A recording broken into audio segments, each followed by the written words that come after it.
Première épître de Paul aux Corinthiens, chapitre 1.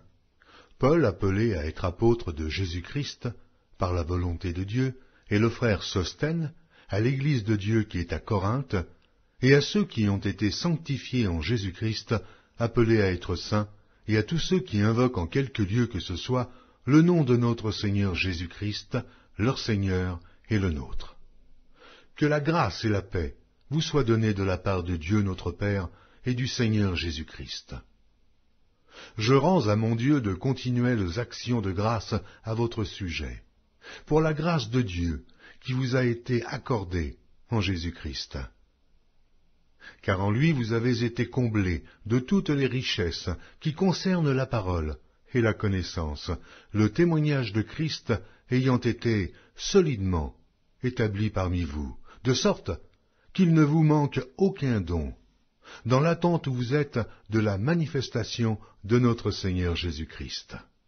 Il vous affermira aussi jusqu'à la fin, pour que vous soyez irréprochables au jour de notre Seigneur Jésus-Christ. Dieu est fidèle, lui qui vous a appelés à la communion de son Fils, Jésus-Christ, notre Seigneur. Je vous exhorte, frères, par le nom de notre Seigneur Jésus-Christ, à tenir tous un même langage, et à ne point avoir de division parmi vous, mais à être parfaitement unis dans un même esprit et dans un même sentiment. Car, mes frères, j'ai appris à votre sujet, par les gens de Chloé, qu'il y a des disputes au milieu de vous. Je veux dire que chacun de vous parle ainsi. Moi je suis de Paul, et moi d'Apollos, et moi de Céphas, et moi de Christ. Christ est-il divisé? Paul a-t-il été crucifié pour vous? Ou est-ce au nom de Paul que vous avez été baptisés? Je rends grâce à Dieu de ce que je n'ai baptisé aucun de vous, excepté Crispus et Gaius, afin que personne ne dise que vous avez été baptisés en mon nom. J'ai encore baptisé la famille de Stéphanas. Du reste, je ne sache pas que j'ai baptisé quelque autre personne. Ce n'est pas pour baptiser que Christ m'a envoyé, c'est pour annoncer l'Évangile, et cela sans la sagesse du langage, afin que la croix de Christ ne soit pas rendue vaine.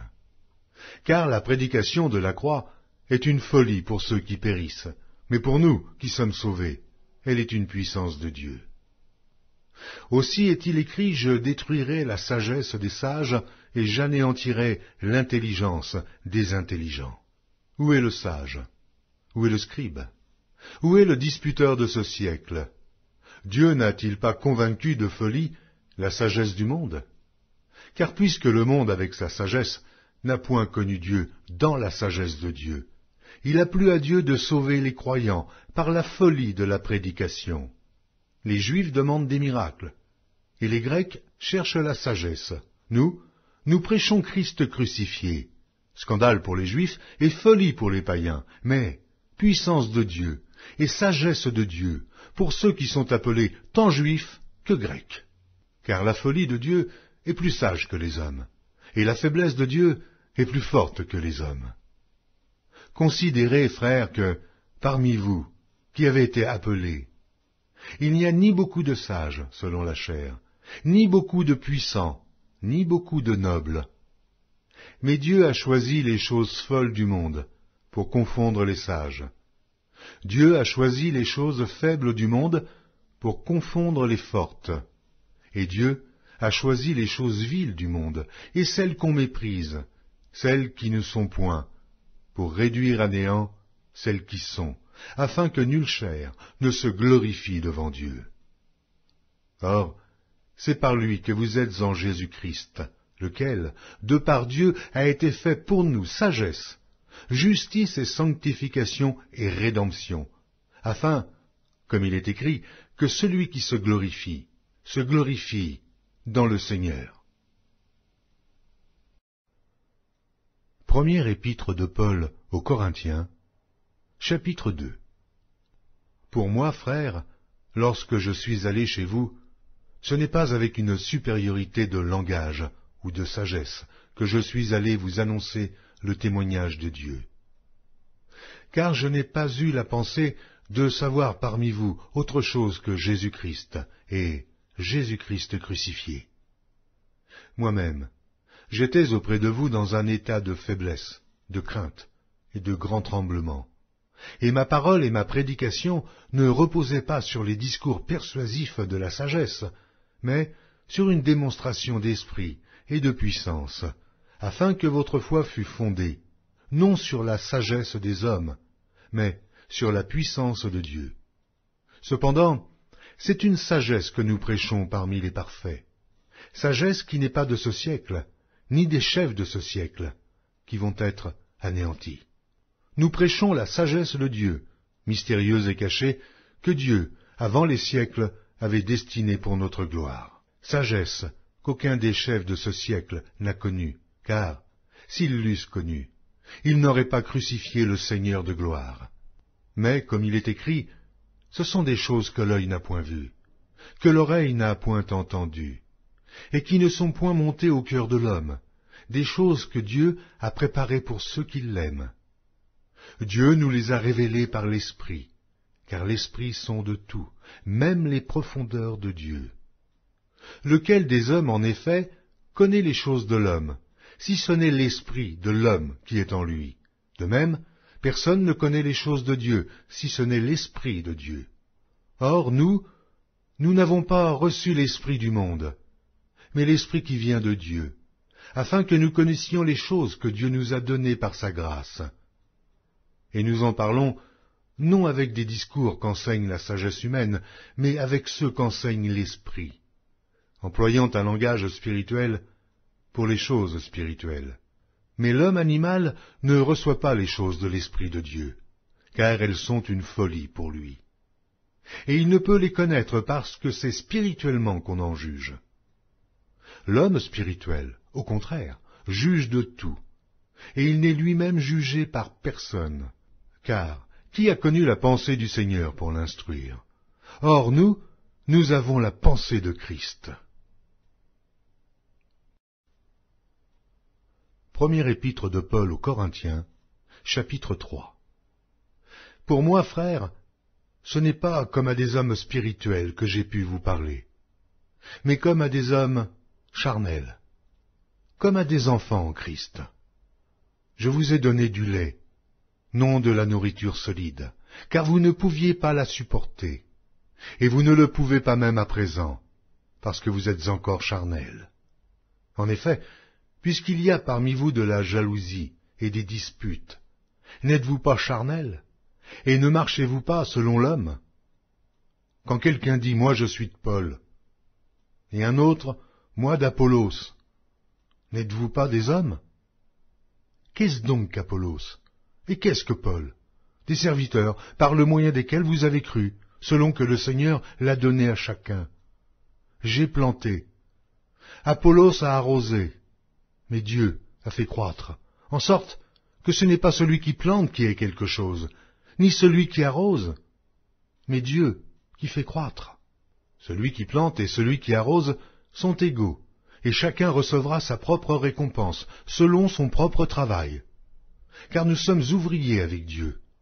Vous êtes le champ de Dieu et l'édifice de Dieu.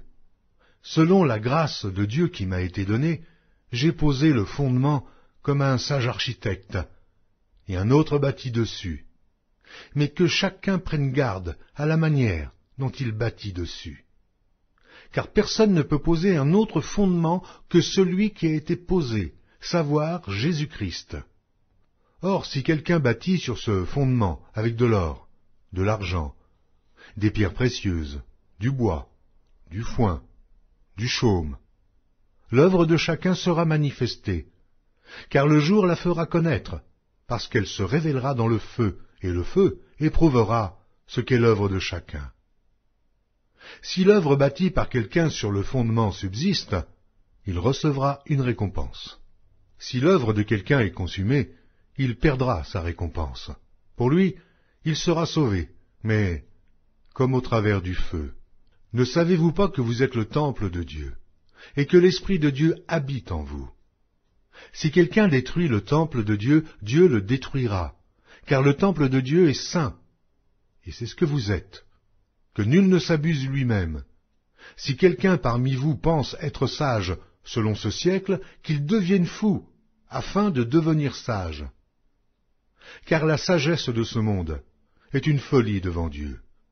Aussi est-il écrit, « Il prend les sages dans leur ruse. » Et encore, « Le Seigneur connaît les pensées des sages. Il sait qu'elles sont vaines. » Que personne donc ne mette sa gloire dans des hommes, car tout est à vous. Soit Paul, soit Apollos, soit Céphas, soit le monde, soit la vie, soit la mort, soit les choses présentes, soit les choses à venir. Tout est à vous, et vous êtes à Christ, et Christ est à Dieu. Première épître de Paul aux Corinthiens, chapitre 4.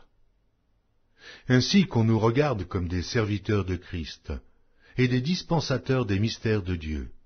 Du reste, ce qu'on demande des dispensateurs, c'est que chacun soit trouvé fidèle. Pour moi, il m'importe peu d'être jugé par vous, ou par un tribunal humain. Je ne me juge pas non plus moi-même, car je ne me sens coupable de rien. Mais ce n'est pas pour cela que je suis justifié. Celui qui me juge, c'est le Seigneur.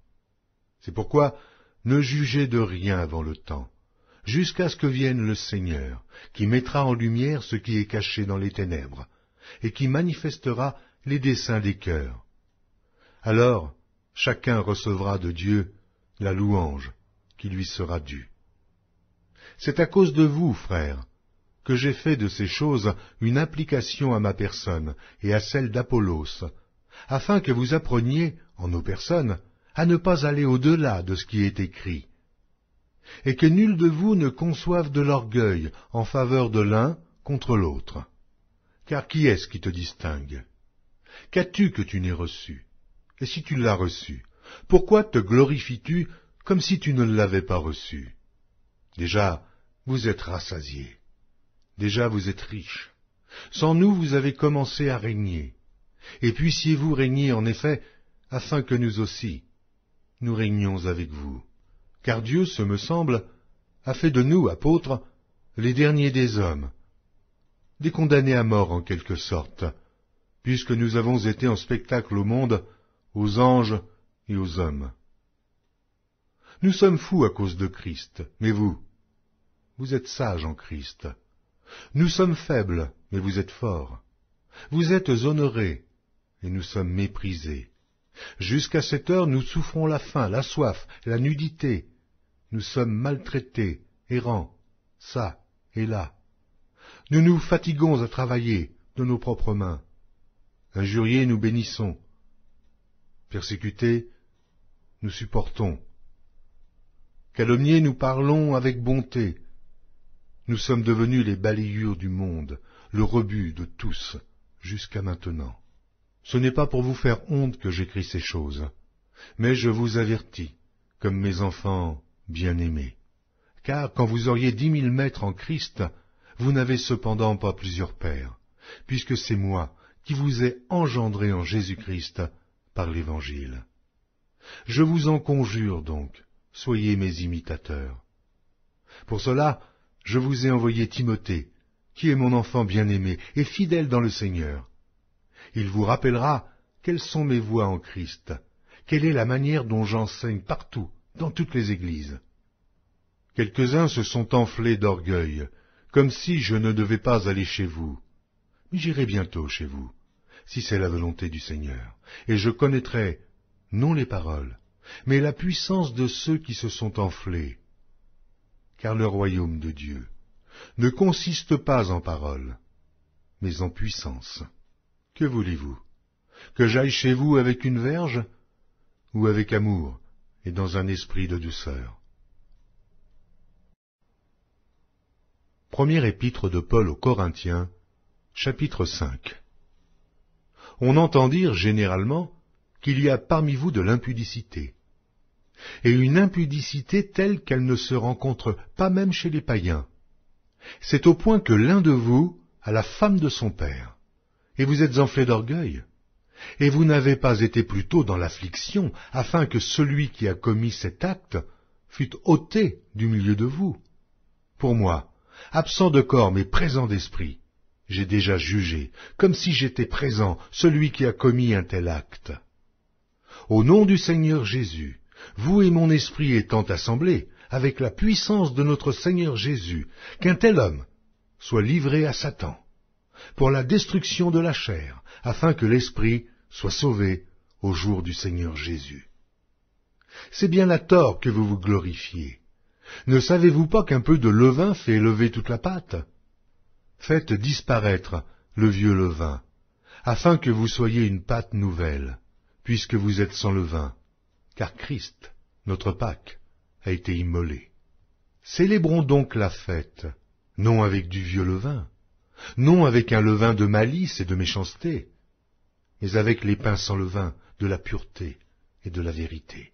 Je vous ai écrit dans ma lettre de ne pas avoir des relations avec les impudiques, non pas d'une manière absolue avec les impudiques de ce monde, ou avec les cupides et les ravisseurs, ou avec les idolâtres. Autrement, il vous faudrait sortir du monde. Maintenant, ce que je vous ai écrit, c'est de ne pas avoir des relations avec quelqu'un qui, se nommant frère, est impudique, ou cupide, ou idolâtre, ou outrageux, ou ivrogne, ou ravisseur, de ne pas même manger avec un tel homme. Qu'ai-je en effet à juger ceux du dehors? N'est-ce pas ceux du dedans que vous avez à juger? Pour ceux du dehors, Dieu les juge. Ôtez le méchant du milieu de vous. Première épître de Paul aux Corinthiens, chapitre 6. Quelqu'un de vous, lorsqu'il a un différend avec un autre, ose-t-il plaider devant les injustes et non devant les saints? Ne savez-vous pas que les saints jugeront le monde? Et si c'est par vous que le monde est jugé, vous êtes indignes de rendre les moindres jugements. Ne savez-vous pas que nous jugerons les anges? Et nous ne jugerions pas à plus forte raison les choses de cette vie? Quand donc vous avez des différends pour les choses de cette vie, ce sont des gens dont l'Église ne fait aucun cas que vous prenez pour juges. Je le dis à votre honte. Ainsi, il y a parmi vous pas un seul homme sage qui puisse se prononcer entre ses frères. Mais un frère plaide contre un frère, et cela devant des infidèles. C'est déjà certes un défaut chez vous que d'avoir des procès les uns avec les autres. Pourquoi ne souffrez-vous pas plutôt quelque injustice? Pourquoi ne vous laissez-vous pas plutôt dépouiller? Mais c'est vous qui commettez l'injustice et qui dépouillez, et c'est envers des frères que vous agissez de la sorte. Ne savez-vous pas que les injustes n'hériteront point le royaume de Dieu? Ne vous y trompez pas. Ni les impudiques, ni les idolâtres, ni les adultères, ni les efféminés, ni les infâmes, ni les voleurs, ni les cupides, ni les ivrognes, ni les outrageux, ni les ravisseurs, n'hériteront le royaume de Dieu. Et c'est là ce que vous étiez, quelques-uns de vous. Mais vous avez été lavés, mais vous avez été sanctifiés, mais vous avez été justifiés au nom du Seigneur Jésus-Christ et par l'Esprit de notre Dieu. Tout m'est permis, mais tout n'est pas utile. Tout m'est permis, mais je ne me laisserai asservir par quoi que ce soit. Les aliments sont pour le ventre, et le ventre pour les aliments. Et Dieu détruira l'un comme les autres. Mais le corps n'est pas pour l'impudicité, il est pour le Seigneur, et le Seigneur pour le corps.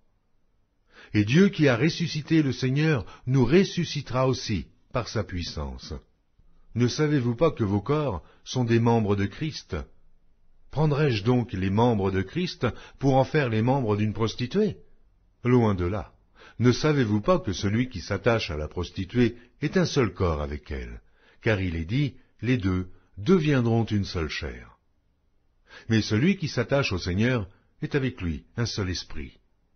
Fuyez l'impudicité. Quelque autre péché qu'un homme commette, ce péché est hors du corps. Mais celui qui se livre à l'impudicité pêche contre son propre corps. Ne savez-vous pas que votre corps est le temple du Saint-Esprit, qui est en vous, que vous avez reçu de Dieu, et que vous ne vous appartenez point à vous-même, car vous avez été rachetés à un grand prix.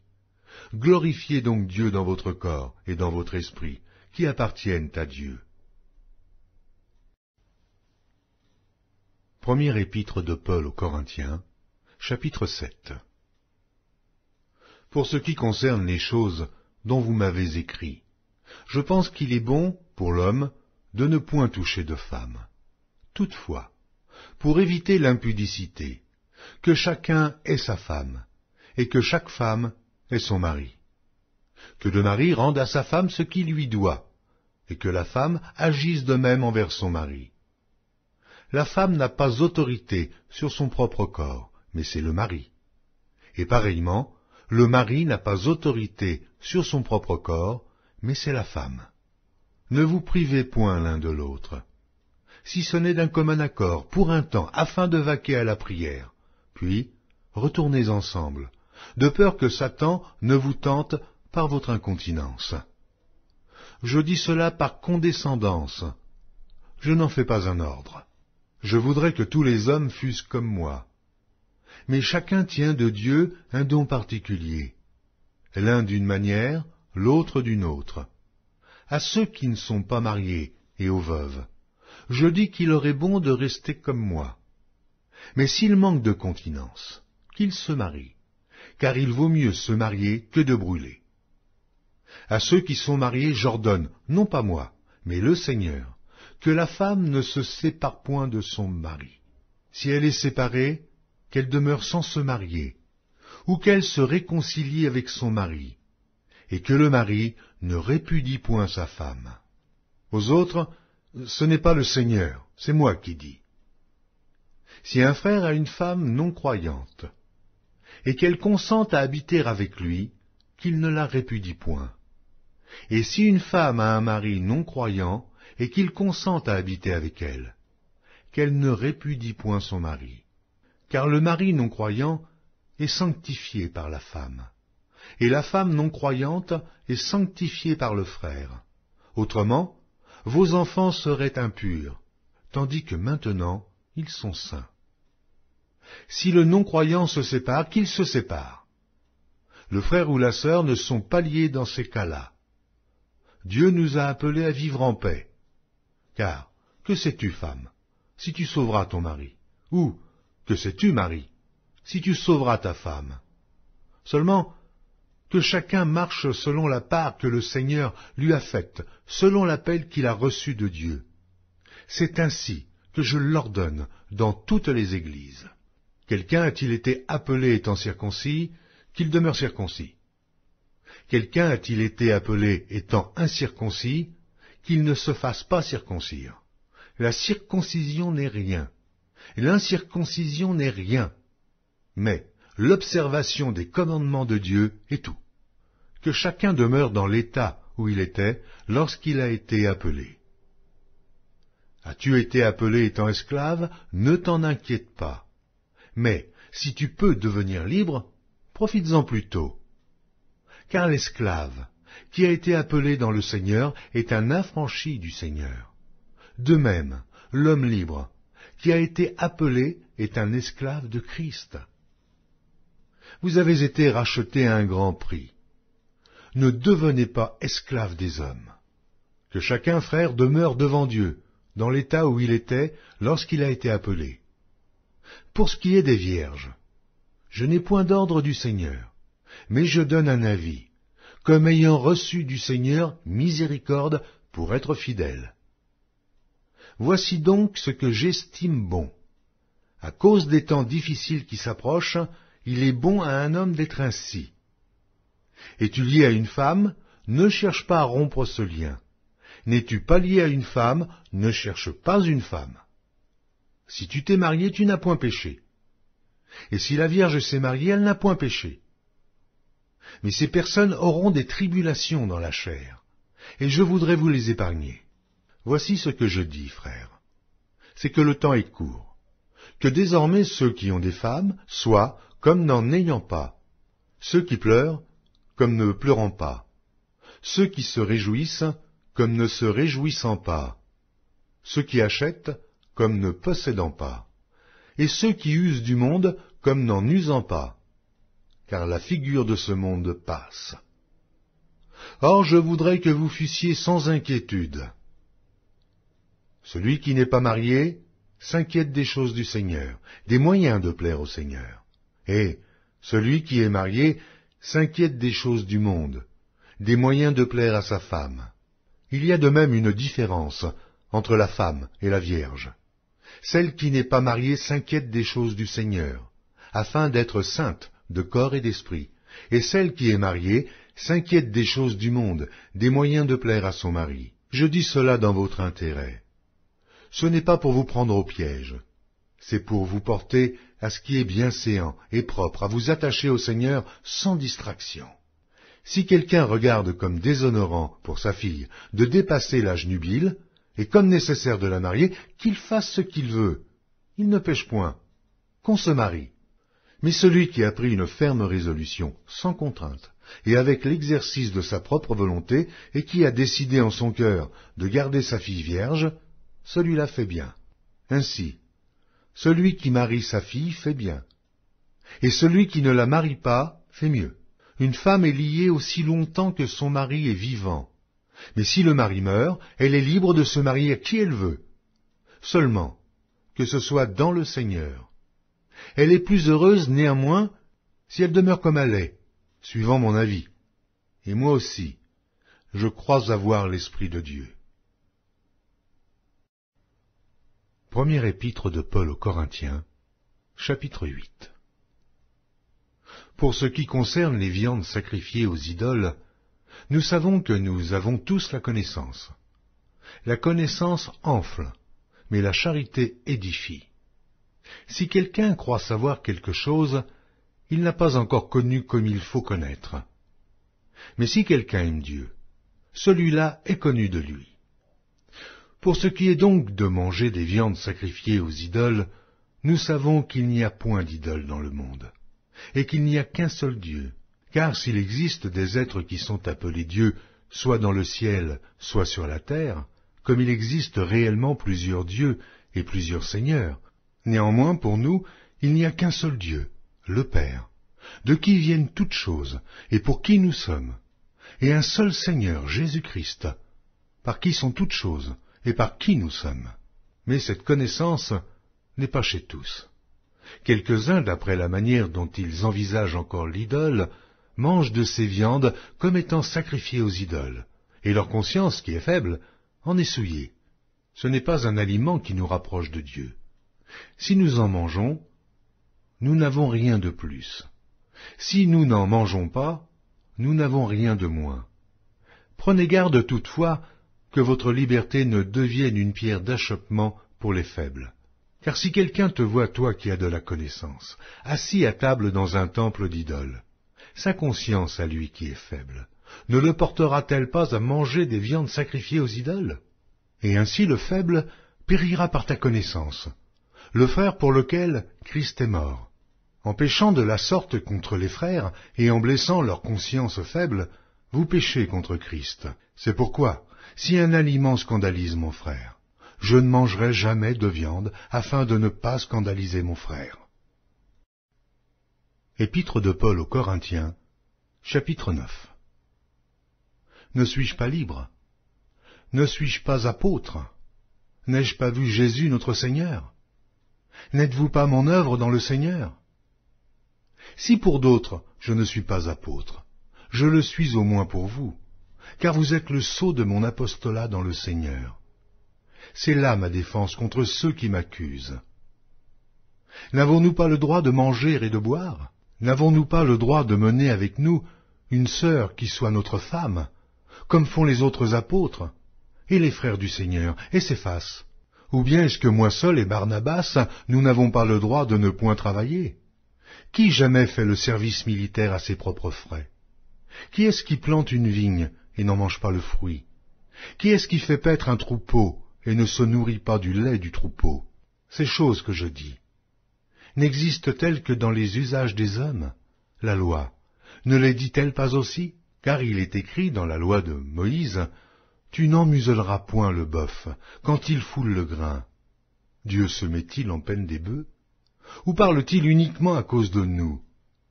Oui, C'est à cause de nous qu'il a été écrit que celui qui laboure doit labourer avec espérance, et celui qui foule le grain, fouler avec espérance d'y avoir part. Si nous avons semé parmi vous les biens spirituels, est-ce une grosse affaire si nous moissonnons vos biens temporels? Si d'autres jouissent de ce droit sur nous, n'est-ce pas plutôt à nous d'en jouir? Mais nous n'avons point usé de ce droit, au contraire. Nous souffrons tout, afin de ne pas créer d'obstacle à l'évangile de Christ. Ne savez-vous pas que ceux qui remplissent les fonctions sacrées sont nourris par le temple, que ceux qui servent à l'autel ont part à l'autel? De même aussi, le Seigneur a ordonné à ceux qui annoncent l'Évangile de vivre de l'Évangile. Pour moi, je n'ai usé d'aucun de ces droits, et ce n'est pas afin de les réclamer en ma faveur que j'écris ainsi, car j'aimerais mieux mourir que de me laisser enlever ce sujet de gloire. Si j'annonce l'Évangile, ce n'est pas pour moi un sujet de gloire, car la nécessité m'en est imposée, et malheur à moi si je n'annonce pas l'Évangile.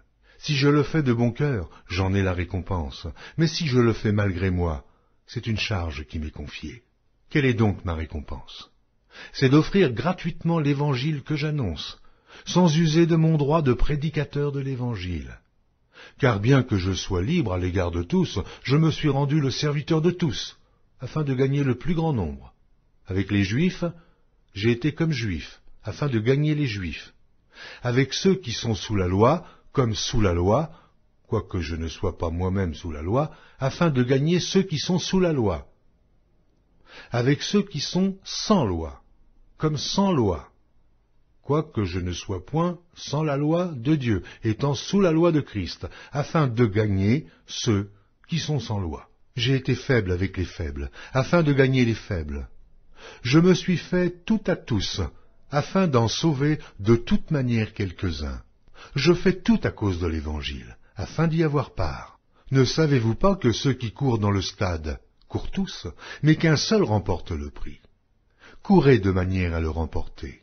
Tous ceux qui combattent s'imposent toute espèce d'abstinence, et ils le font pour obtenir une couronne corruptible, mais nous, faisons-le pour une couronne incorruptible.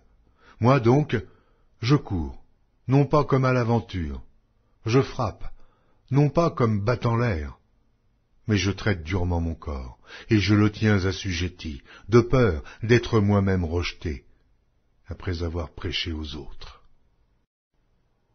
Première épître de Paul aux Corinthiens, chapitre 10.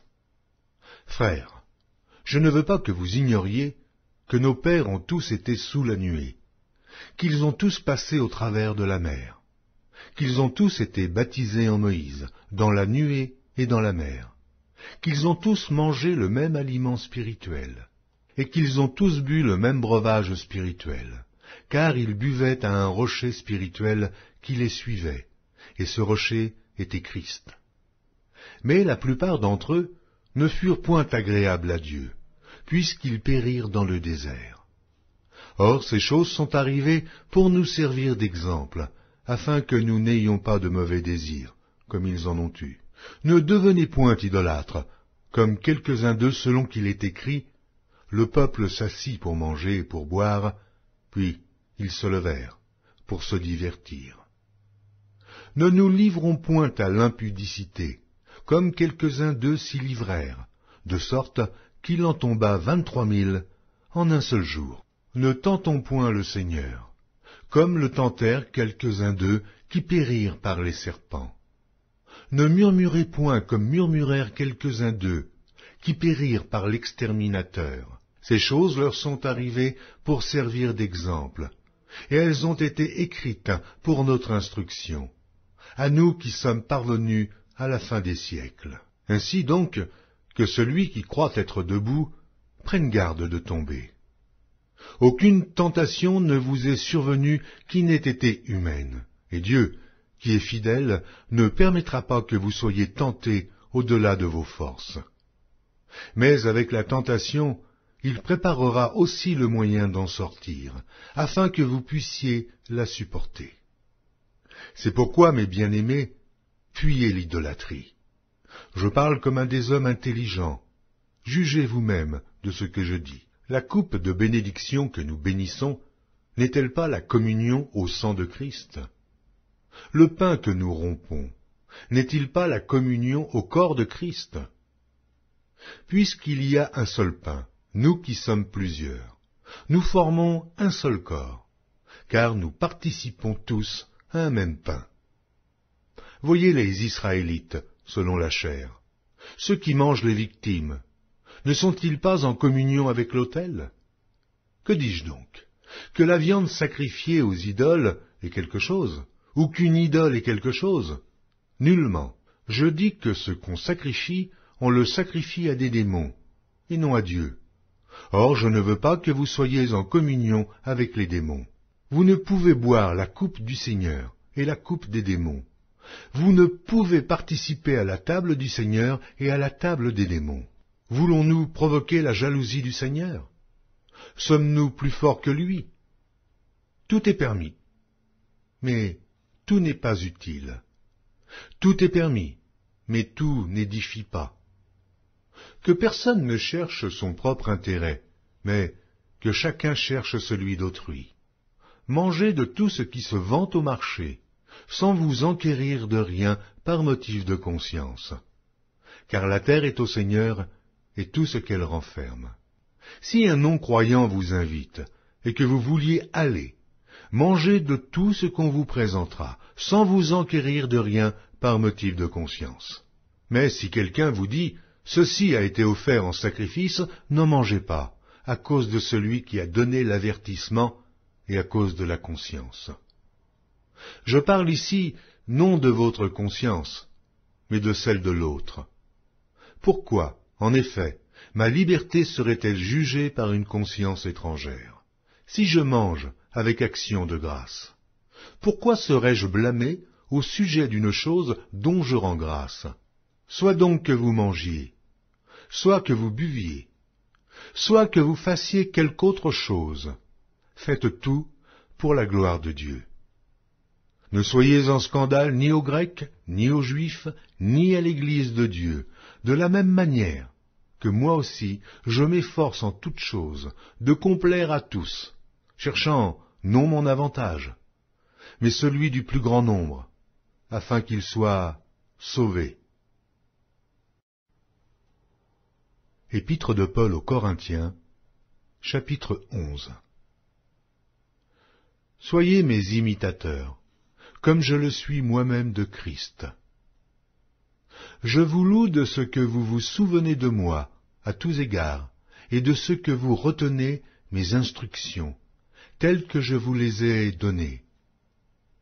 Je veux cependant que vous sachiez que Christ est le chef de tout homme, que l'homme est le chef de la femme, et que Dieu est le chef de Christ. Tout homme qui prie ou qui prophétise, la tête couverte, déshonore son chef. Toute femme, au contraire, qui prie ou qui prophétise, la tête non voilée, déshonore son chef. C'est comme si elle était rasée. Car si une femme n'est pas voilée, qu'elle se coupe aussi les cheveux.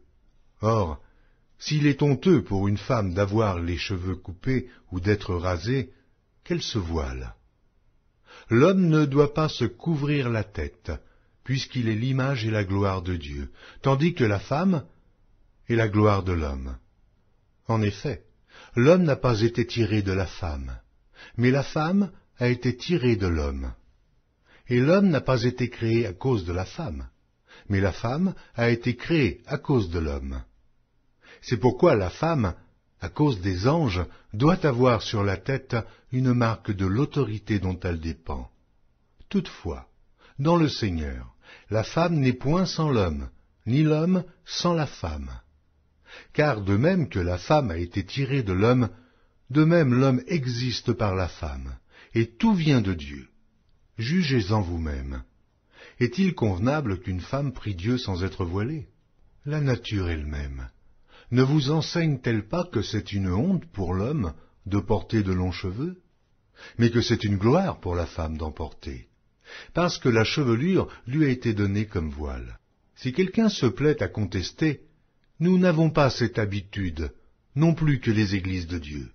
En donnant cet avertissement, ce que je ne loue point, c'est que vous vous assemblez non pour devenir meilleur, mais pour devenir pire. Et d'abord j'apprends que lorsque vous vous réunissez en assemblée, il y a parmi vous des divisions, et je le crois en partie. Car il faut qu'il y ait des sectes parmi vous, afin que ceux qui sont approuvés soient reconnus comme tels au milieu de vous. Lors donc que vous vous réunissez, ce n'est pas pour manger le repas du Seigneur, car quand on se met à table, chacun commence par prendre son propre repas, et l'un a faim, tandis que l'autre est ivre. N'avez-vous pas des maisons pour y manger et boire? Ou méprisez-vous l'Église de Dieu, et faites-vous honte à ceux qui n'ont rien? Que vous dirai-je? Vous louerai-je? En cela je ne vous loue point, car j'ai reçu du Seigneur ce que je vous ai enseigné, c'est que le Seigneur Jésus, dans la nuit où il fut livré, prit du pain, et, après avoir rendu grâce, le rompit et dit, « Ceci est mon corps, qui est rompu pour vous.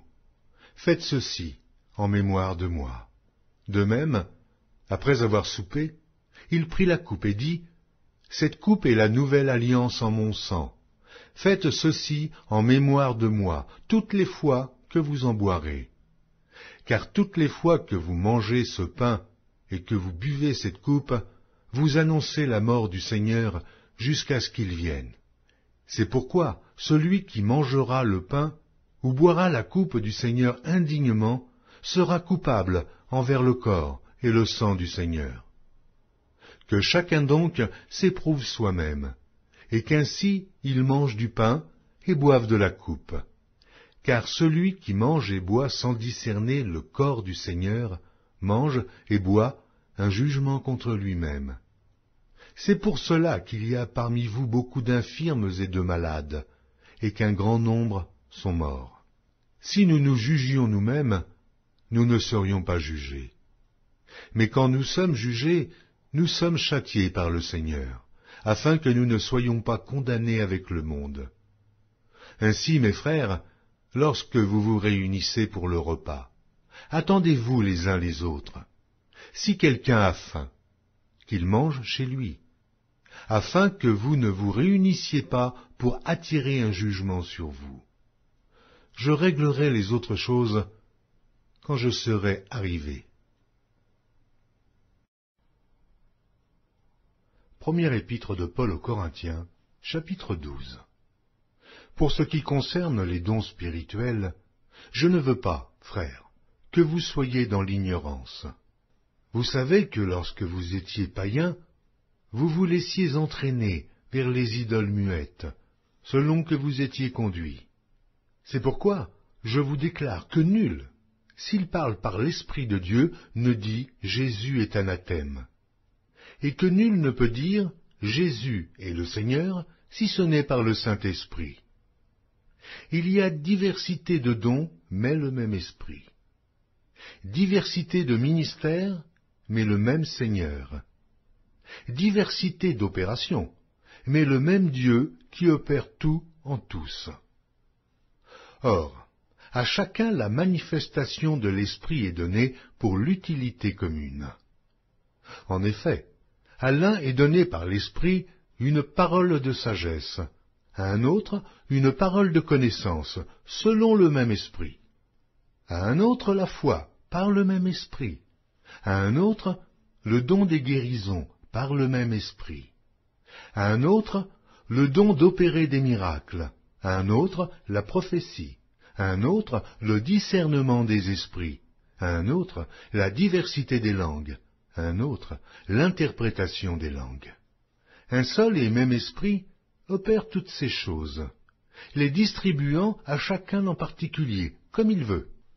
Car, comme le corps est un et a plusieurs membres, et comme tous les membres du corps, malgré leur nombre, ne forment qu'un seul corps, ainsi en est-il de Christ. Nous avons tous, en effet, été baptisés par un seul esprit, pour former un seul corps, soit juif, soit grec, soit esclave, soit libre, et nous avons tous été abreuvés d'un seul esprit.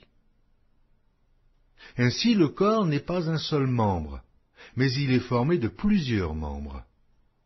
Si le pied disait « Parce que je ne suis pas une main, je ne suis pas du corps », ne serait-il pas du corps pour cela? Et si l'oreille disait « Parce que je ne suis pas un œil, je ne suis pas du corps », ne serait-elle pas du corps pour cela? Si tout le corps était œil, où serait l'ouïe? S'il était tout ouïe, où serait l'odorat? Maintenant Dieu a placé chacun des membres dans le corps comme il l'a voulu. Si tous étaient un seul membre, où serait le corps? Maintenant donc, il y a plusieurs membres, et un seul corps. L'œil ne peut pas dire à la main « Je n'ai pas besoin de toi », ni la tête dire aux pieds « Je n'ai pas besoin de vous ». Mais bien plutôt, les membres du corps, qui paraissent être les plus faibles, sont nécessaires. Et ceux que nous estimons être les moins honorables du corps, nous les entourons d'un plus grand honneur. Ainsi, nos membres les moins honnêtes reçoivent le plus d'honneur, tandis que ceux qui sont honnêtes n'en ont pas besoin. Dieu a disposé le corps de manière à donner plus d'honneur à ce qui en manquait, afin qu'il n'y ait pas de division dans le corps, mais que les membres aient également soin les uns des autres. Et si un membre souffre, tous les membres souffrent avec lui. Si un membre est honoré, tous les membres se réjouissent avec lui. Vous êtes le corps de Christ, et vous êtes ses membres, chacun pour sa part. Et Dieu a établi dans l'Église, premièrement des apôtres, secondement des prophètes, troisièmement des docteurs, ensuite ceux qui ont le don des miracles, puis ceux qui ont le don de guérir, de secourir, de gouverner, de parler diverses langues. Tous sont-ils apôtres? Tous sont-ils prophètes? Tous sont-ils docteurs? Tous ont-ils le don des miracles? Tous ont-ils le don des guérisons? Tous parlent-ils en langue? Tous interprètent-ils? Aspirez aux dons les meilleurs, et je vais encore vous montrer une voie par excellence. Épître de Paul aux Corinthiens, chapitre 13. Quand je parlerai les langues des hommes et des anges, si je n'ai pas la charité, je suis un airain qui résonne, ou une cymbale qui retentit. Et quand j'aurai le don de prophétie, la science de tous les mystères et toute la connaissance, quand j'aurai même toute la foi jusqu'à transporter des montagnes, si je n'ai pas la charité, je ne suis rien. Et quand je distribuerai tous mes biens pour la nourriture des pauvres, quand je livrerai même mon corps pour être brûlé, si je n'ai pas la charité, cela ne me sert de rien. La charité est patiente, elle est pleine de bonté. La charité n'est point envieuse, la charité ne se vante point. Elle ne s'enfle point d'orgueil. Elle ne fait rien de malhonnête. Elle ne cherche point son intérêt. Elle ne s'irrite point. Elle ne soupçonne point le mal. Elle ne se réjouit point de l'injustice, mais elle se réjouit de la vérité. Elle excuse tout. Elle croit tout. Elle espère tout. Elle supporte tout. La charité ne périt jamais. Les prophéties prendront fin. Les langues cesseront. La connaissance disparaîtra. Car nous connaissons en partie et nous prophétisons en partie. Mais quand ce qui est parfait sera venu, ce qui est partiel disparaîtra. Lorsque j'étais enfant, je parlais comme un enfant. Je pensais comme un enfant. Je raisonnais comme un enfant. Lorsque je suis devenu homme, j'ai fait disparaître ce qui était de l'enfant. Aujourd'hui, nous voyons au moyen d'un miroir, d'une manière obscure. Mais alors nous verrons face à face. Aujourd'hui je connais en partie, mais alors je connaîtrai comme j'ai été connu. Maintenant donc ces trois choses demeurent: la foi, l'espérance, la charité. Mais la plus grande de ces choses, c'est la charité. Épître de Paul aux Corinthiens, chapitre 14. Recherchez la charité. Aspirez aussi aux dons spirituels, mais surtout à celui de prophétie. En effet, celui qui parle en langue ne parle pas aux hommes, mais à Dieu, car personne ne le comprend, et c'est en esprit qu'il dit des mystères. Celui qui prophétise, au contraire, parle aux hommes, et les édifie, les exhorte, les console. Celui qui parle en langue s'édifie lui-même. Celui qui prophétise édifie l'Église. Je désire que vous parliez tous en langue, mais encore plus que vous prophétisiez. Celui qui prophétise est plus grand que celui qui parle en langue, à moins que ce dernier n'interprète pour que l'Église en reçoive de l'édification. Et maintenant, frères, de quelle utilité vous serais-je si je venais à vous parlant en langue, et si je ne vous parlais pas par révélation ou par connaissance, ou par prophétie, ou par doctrine? Si les objets inanimés, qui rendent un son comme une flûte ou une harpe, ne rendent pas des sons distincts, comment reconnaîtra-t-on ce qui est joué sur la flûte ou sur la harpe? Et si la trompette rend un son confus, qui se préparera au combat? De même vous, si par la langue, vous ne donnez pas une parole distincte, comment saura-t-on ce que vous dites? Car vous parlerez en l'air. Quelque nombreuses que puissent être dans le monde les diverses langues, il n'en est aucune qui ne soit une langue intelligible. Si donc je ne connais pas le sens de la langue, je serai un barbare pour celui qui parle, et celui qui parle sera un barbare pour moi. De même vous, puisque vous aspirez aux dons spirituels, que ce soit pour l'édification de l'Église, que vous cherchiez à en posséder abondamment. C'est pourquoi que celui qui parle en langue prie pour avoir le don d'interpréter. Car si je prie en langue, mon esprit est en prière, mais mon intelligence demeure stérile. Que faire donc? Je prierai par l'esprit, mais je prierai aussi avec l'intelligence. Je chanterai par l'esprit, mais je chanterai aussi avec l'intelligence.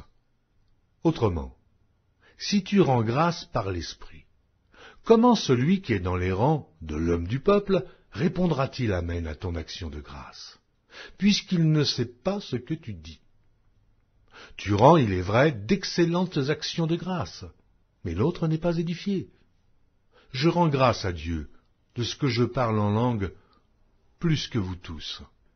Mais, dans l'Église, j'aime mieux dire 5 paroles avec mon intelligence afin d'instruire aussi les autres que 10 000 paroles en langue. Frères, ne soyez pas des enfants sous le rapport du jugement, mais pour la malice, soyez enfants, et, à l'égard du jugement, soyez des hommes faits. Il est écrit dans la loi, c'est par des hommes d'une autre langue, et par des lèvres d'étrangers que je parlerai à ce peuple. Ils ne m'écouteront pas même ainsi, dit le Seigneur. Par conséquent, les langues sont un signe, non pour les croyants, mais pour les non-croyants.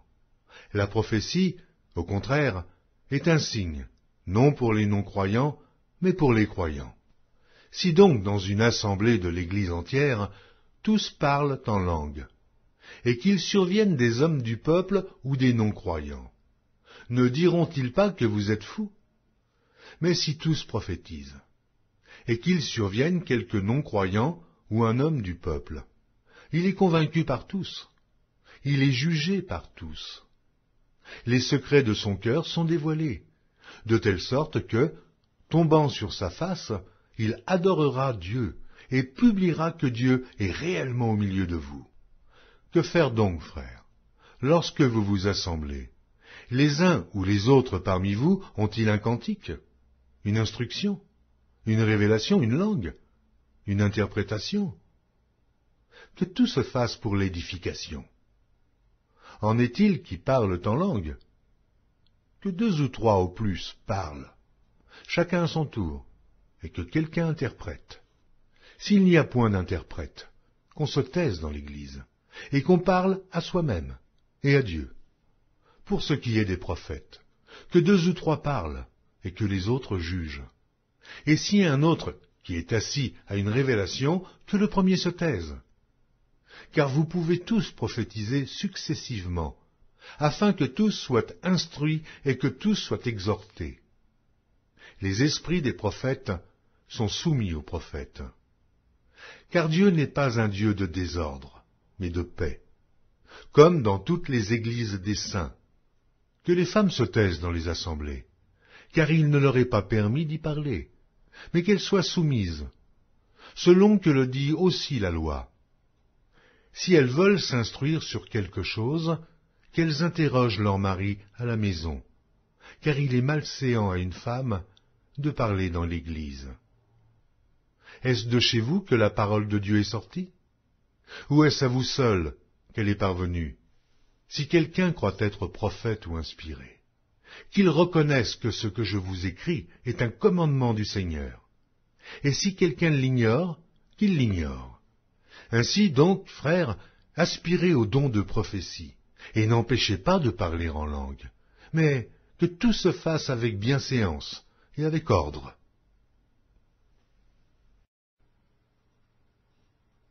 Première épître de Paul aux Corinthiens, chapitre 15. Je vous rappelle, frères, l'évangile que je vous ai annoncé, que vous avez reçu, dans lequel vous avez persévéré, et par lequel vous êtes sauvés. Si vous le retenez tel que je vous l'ai annoncé, autrement, vous auriez cru en vain. Je vous ai enseigné avant tout, comme je l'avais aussi reçu, que Christ est mort pour nos péchés, selon les Écritures, qu'il a été enseveli, et qu'il est ressuscité le 3e jour, selon les Écritures, et qu'il est apparu à Céphas, puis aux 12. Ensuite, il est apparu à plus de 500 frères à la fois, dont la plupart sont encore vivants, et dont quelques-uns sont morts. Ensuite, il est apparu à Jacques, puis à tous les apôtres. Après eux tous, il m'est aussi apparu à moi, comme à l'avorton, car je suis le moindre des apôtres. Je ne suis pas digne d'être appelé apôtre, parce que j'ai persécuté l'Église de Dieu. Par la grâce de Dieu, je suis ce que je suis, et sa grâce envers moi n'a pas été vaine, loin de là. J'ai travaillé plus que tous, non pas moi toutefois, mais la grâce de Dieu qui est avec moi. Ainsi donc, que ce soit moi, que ce soit eux, voilà ce que nous prêchons, et c'est ce que vous avez cru. Or, si l'on prêche que Christ est ressuscité des morts, comment quelques-uns parmi vous disent-ils qu'il n'y a point de résurrection des morts? S'il n'y a point de résurrection des morts, Christ non plus n'est pas ressuscité. Et si Christ n'est pas ressuscité, notre prédication est donc vaine, et votre foi aussi est vaine. Il se trouve même que nous sommes de faux témoins à l'égard de Dieu, puisque nous avons témoigné contre Dieu qu'il a ressuscité Christ, tandis qu'il ne l'aurait pas ressuscité, si les morts ne ressuscitent point. Car si les morts ne ressuscitent point, Christ non plus n'est pas ressuscité. Et si Christ n'est pas ressuscité, votre foi est vaine. Vous êtes encore dans vos péchés, et par conséquent, aussi ceux qui sont morts en Christ sont perdus. Si c'est dans cette vie seulement que nous espérons en Christ, nous sommes les plus malheureux de tous les hommes. Mais, maintenant, Christ est ressuscité des morts, il est les prémices de ceux qui sont morts. Car puisque la mort est venue par un homme, c'est aussi par un homme qu'est venue la résurrection des morts. Et comme tous meurent en Adam, de même aussi, tous revivront en Christ, mais chacun en son rang. Christ comme prémisse, puis ceux qui appartiennent à Christ lors de son avènement. Ensuite viendra la fin, quand il remettra le royaume à celui qui est Dieu et Père, après avoir détruit toute domination, toute autorité et toute puissance. Car il faut qu'il règne jusqu'à ce qu'il ait mis tous les ennemis sous ses pieds. Le dernier ennemi qui sera détruit, c'est la mort. Dieu, en effet, a tout mis sous ses pieds. Mais lorsqu'il dit que tout lui a été soumis, il est évident que celui qui lui a soumis toutes choses est excepté. Et lorsque toutes choses lui auront été soumises, alors le Fils lui-même sera soumis à celui qui lui a soumis toutes choses, afin que Dieu soit tout en tous. Autrement, que feraient ceux qui se font baptiser pour les morts, si les morts ne ressuscitent absolument pas? Pourquoi se font-ils baptiser pour eux? Et nous, pourquoi sommes-nous à toute heure en péril?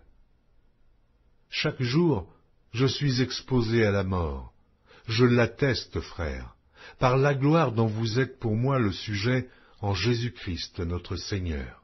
Si c'est dans des vues humaines que j'ai combattu contre les bêtes à Éphèse, quel avantage m'en revient-il? Si les morts ne ressuscitent pas, mangeons et buvons, car demain nous mourrons.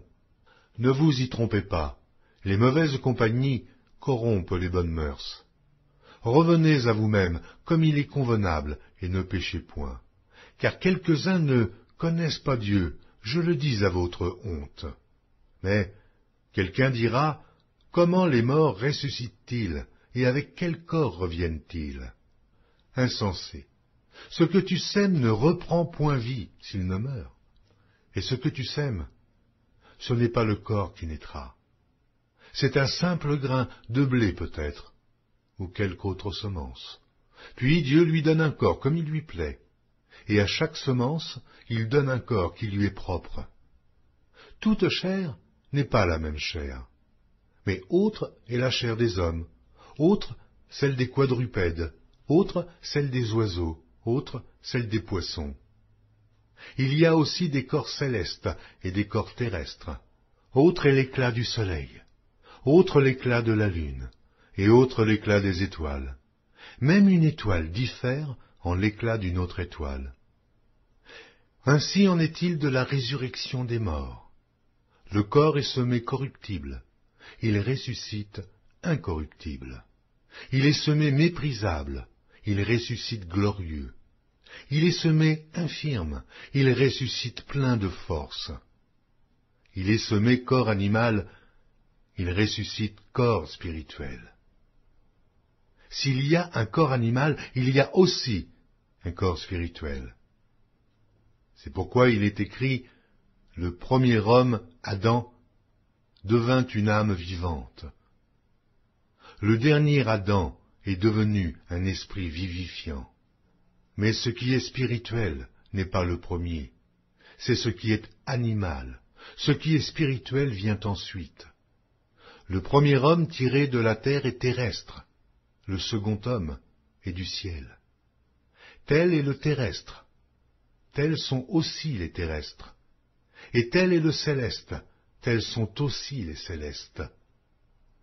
Et de même que nous avons porté l'image du terrestre, nous porterons aussi l'image du céleste. Ce que je dis, frères, c'est que la chair et le sang ne peuvent hériter le royaume de Dieu, et que la corruption n'hérite pas l'incorruptibilité. Voici, je vous dis un mystère. Nous ne mourrons pas tous, mais tous nous serons changés, en un instant, en un clin d'œil, à la dernière trompette. La trompette sonnera, et les morts ressusciteront incorruptibles, et nous serons changés. Car il faut que ce corps corruptible revête l'incorruptibilité, et que ce corps mortel revête l'immortalité. Lorsque ce corps corruptible aura revêtu l'incorruptibilité, et que ce corps mortel aura revêtu l'immortalité, alors s'accomplira la parole qui est écrite, la mort a été engloutie dans la victoire. Ô mort, où est ta victoire? Ô mort, où est ton aiguillon? L'aiguillon de la mort, c'est le péché, et la puissance du péché, c'est la loi. Mais grâce soit rendue à Dieu, qui nous donne la victoire par notre Seigneur Jésus-Christ. Ainsi, mes frères bien-aimés, soyez fermes, inébranlables, travaillant de mieux en mieux à l'œuvre du Seigneur, sachant que votre travail ne sera pas vain dans le Seigneur. Première épître de Paul aux Corinthiens, chapitre 16. Pour ce qui concerne la collecte en faveur des saints, agissez vous aussi comme je l'ai ordonné aux églises de la Galatie. Que chacun de vous, le premier jour de la semaine, mette à part chez lui ce qu'il pourra, selon sa prospérité, afin qu'on n'attende pas mon arrivée pour recueillir les dons. Et quand je serai venu, j'enverrai avec des lettres pour porter vos libéralités à Jérusalem, les personnes que vous aurez approuvées.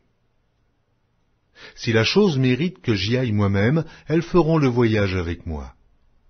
J'irai chez vous quand j'aurai traversé la Macédoine, car je traverserai la Macédoine. Peut-être séjournerai-je auprès de vous, ou même y passerai-je l'hiver, afin que vous m'accompagniez là où je me rendrai. Je ne veux pas, cette fois, vous voir en passant, mais j'espère demeurer quelque temps auprès de vous, si le Seigneur le permet. Je resterai néanmoins à Éphèse jusqu'à la Pentecôte, car une porte grande et d'un accès efficace m'est ouverte, et les adversaires sont nombreux.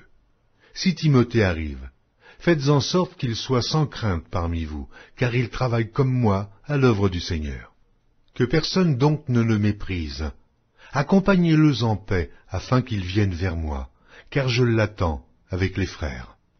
Pour ce qui est du frère Apollos, je l'ai beaucoup exhorté à se rendre chez vous avec les frères, mais ce n'était décidément pas sa volonté de le faire maintenant. Il partira quand il en aura l'occasion.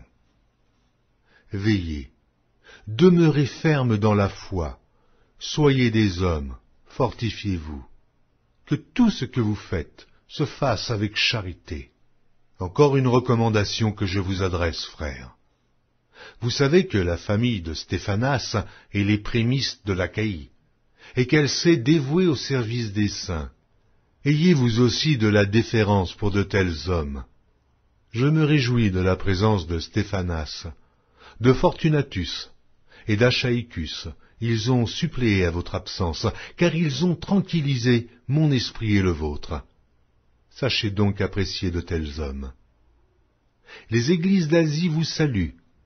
Aquilas et Priscille, avec l'église qui est dans leur maison, vous saluent beaucoup dans le Seigneur. Tous les frères vous saluent. Saluez-vous les uns les autres par un saint baiser. Je vous salue, moi, Paul, de ma propre main. Si quelqu'un n'aime pas le Seigneur, qu'il soit anathème. Maranatha.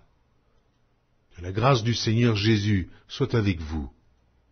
Mon amour est avec vous tous en Jésus-Christ.